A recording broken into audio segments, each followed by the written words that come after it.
right, so we are here to help you get your money this tax season. I'm joined by financial advisor David Peters. David, you're probably really busy right now, so thanks for taking some time for us tonight. Absolutely. Thank you so much for having me. Okay, well, let's get right to it. There's a lot to pack in during this final weekend for filing taxes. We heard in that story that people talk about missing out on the earned income tax credit. What other commonly missed credits do people need to check if they're eligible for? Well, I think that especially if you have children, I think that there's a lot of credits that are out there that you need to make sure that you're getting. The expanded child tax credit is the one that's been talked about a lot. However, the dependent care credit, which is a credit for people who pay other people to take care of their kids while they're working, that credit is one that does tend to get missed. Also, if you've done anything to further your education, the lifetime learning credit tends to be one that folks miss as well. And normally there's a tax deduction for people paying interest on their student loans, but interest has been paused throughout the pandemic. So is there any sort of tax relief for people who've still been paying on their loans? So the student loan interest deduction, a lot of people were not paying on their student loans during 2021. If you didn't pay any interest, then there's not really much you can do there. However, if you did pay on your student loan interest is still deductible up to $2,500. And what about medical expenses? Because so many families have seen those throughout this pandemic. A lot of people have had to sweat that out, whether they were in the hospital or even just fought the virus at home. Are there things you can deduct? Yeah, so medical expenses are deductible if they are paid out of pocket. In other words, they're not reimbursed by insurance.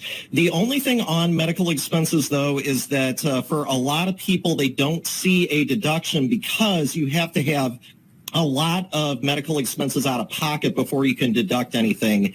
Generally speaking, you have to have over 7.5% of your income in medical expenses before you can deduct anything. So that's a really high number.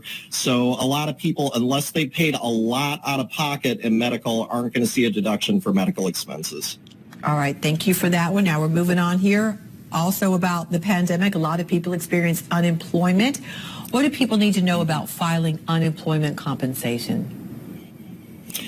Unemployment, at least at the federal level, is going to be taxable income. So that can sometimes kind of hurt somebody if they're not ready for it because you do have to declare that as income. We did see some relief from taking unemployment as taxable income in 2020. However, in 2021, we're not seeing that. So one thing to just be aware of is that if you took unemployment and you didn't have any withholding on that unemployment, that is going to raise your tax liability and could decrease your refund or increase your balance due.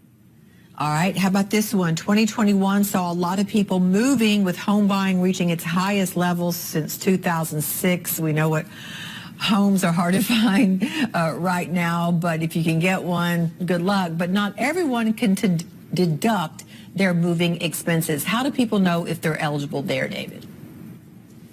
So moving expenses used to be deductible. However, they haven't been deductible for most people for the past few years. If you are in active military and you're moving due to a change in your station, then you may be able to deduct some moving expenses. However, if you're not in that situation, then you're not going to be able to deduct your moving expenses themselves.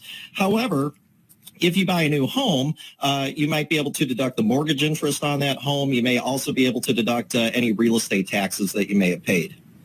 All good advice, David. And we also want to ask you, what are just some of the most common tax filing mistakes that you see people make, and how perhaps can they avoid them? What can you tell us? Well, I think that one that comes to mind is that if you bought health insurance through the marketplace and you received a Form 1095A, don't forget to fill out that Form 8962 that is going to reconcile what you got as a a break in your insurance premiums.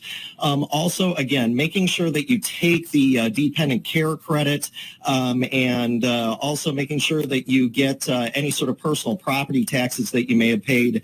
That can be eligible for a deduction as well. So there's a lot of things that are out there that are good incentives for folks that we want to make sure that we don't miss.